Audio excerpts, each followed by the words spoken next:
everybody, so today's video is going to be about books that I am loving. So this is not really a video about recommendations necessarily, but books and like themes in books that I'm loving currently. Because you guys know me, I go through like so many different seasons of what I like this season and what I shall like next season in reading. Sometimes I like reading certain genres. Oh my gosh, why is there always spiders when I'm trying to film?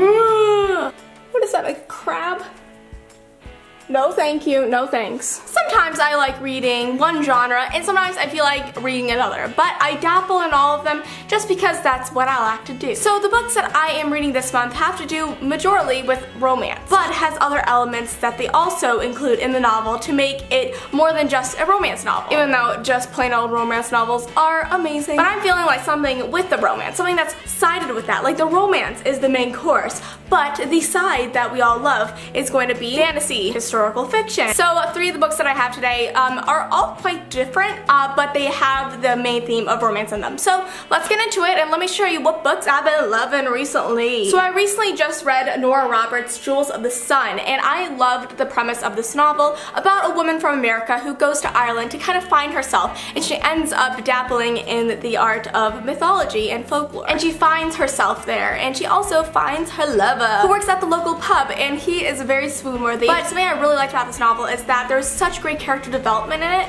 and I've really been loving the strong female character in all these books because I've been hearing great things about them, and something that I'd love to have in a romance novel is a very strong female. I gave that book a 3 out of 5 stars. The next book I am currently reading, and it is a historical fiction romance that has to do, of course, with Scotland and Scottish men and kilts and wonderfulness. So this book is A Scot in the Dark by Sarah McLean, and this book centers around a English woman who ends up becoming the ward of a very handsome Scottish warrior. But he does not want anything to do with England, let alone an English ward. So pretty much he ignores all his responsibilities with his newfound dukedom. I'm not even sure if that's a word. But he becomes the Duke of Warwick, and he does not really want that role because he was never supposed to get it, but he did, so joke's on you, dude.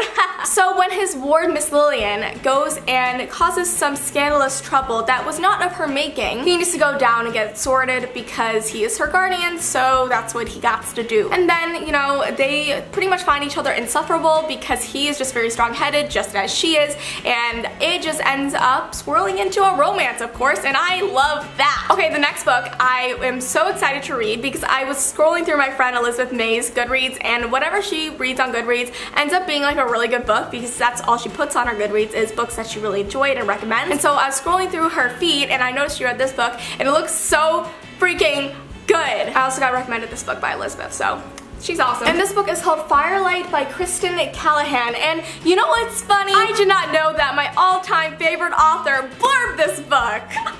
Yes! It was meant to be, guys. It was totally meant to be. Diana Gabaldon, if you don't know who I'm talking about, blurbed it, and she said Callahan has a great talent for sexual tension and jaw-dropping plots that weave together brilliantly in the end. She wrote Outlander, if you guys don't know. If you guys don't know that, you're probably new to this channel, so hi guys!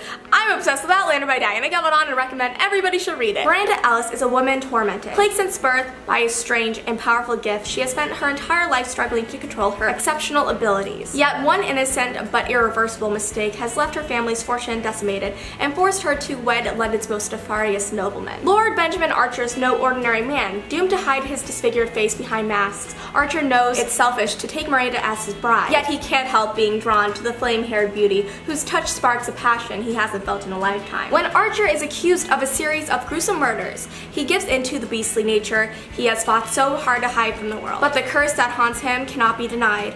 Now, to save his soul, Miranda must enter a world of dark magic and darker intrigue, for only she could see the man hiding behind the mask. So I'm really excited to read this book, and not just because it has a mix of all the genres I'm interested currently in, romance and historical fiction and fantasy, but it also has this amazing plot line that I'm so excited to see how it's going to turn out because it seems much more than just a lovey-dovey romance, but something with lots of high stakes involved in it. So I'm so excited to read this book, guys. You'll probably be seeing a lot of these books in my book haul that's coming up soon, but I just thought I would mention them in this video because I'm so excited, and if you guys are going to be reading these books, let me know on my social medias at Sasha Alsberg, and we can go and fangirl over them together if we like them. These sound really fun. We can converse over them and really just bond guys. Let me know down below what are some books that you are really interested in as of right now. I would love to know. Thank you guys so much for watching, and I'll see you next time. Bye!